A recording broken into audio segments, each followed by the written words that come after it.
U.S. military aircraft come in all shapes and sizes, but nearly all of them have one thing in common today, and that is that they are painted gray. Things began to change in the mid-1970s when the U.S. Air Force, the U.S. Navy, and the Royal Air Force carried out several experiments showing that fighters painted in gray were more difficult to see against the sky at medium to high altitude than fighters painted in a multicolored camouflage. The gray just blends in better and stands out less to the human eye, probably because it's just boring. It didn't take long until most Western Air Forces began using gray for everything from the older F-4 Phantom to the then new F-15 Eagle and F-14 Tomcat. US roundels, or roundels, I don't know, those little round insignia also faded from their Vietnam era red, white, and blue to their current gray state. That's in large part thanks to an aviation artist named Keith Ferris, who, in the late 1970s, advocated for all gray roundels to avoid disrupting the rest of the gray camo.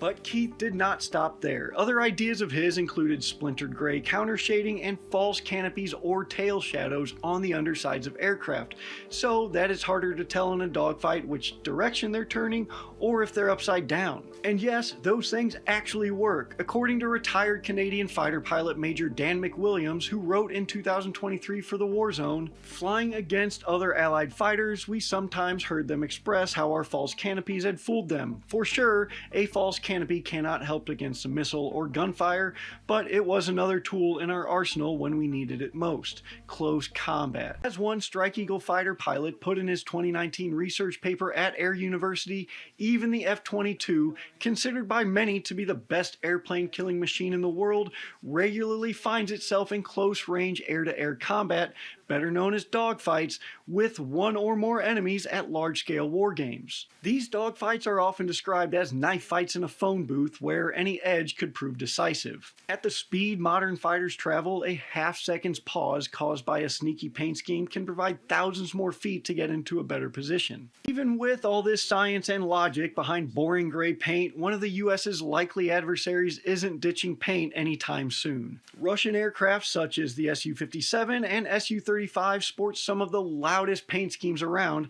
likely to disrupt their shape from afar. In response, US Air Force and Navy squadrons dedicated to role-playing as the enemy in war games, also known as aggressor squadrons, sport the same paint job so friendly pilots know how to deal with them. The Chinese, however, are all in on gray.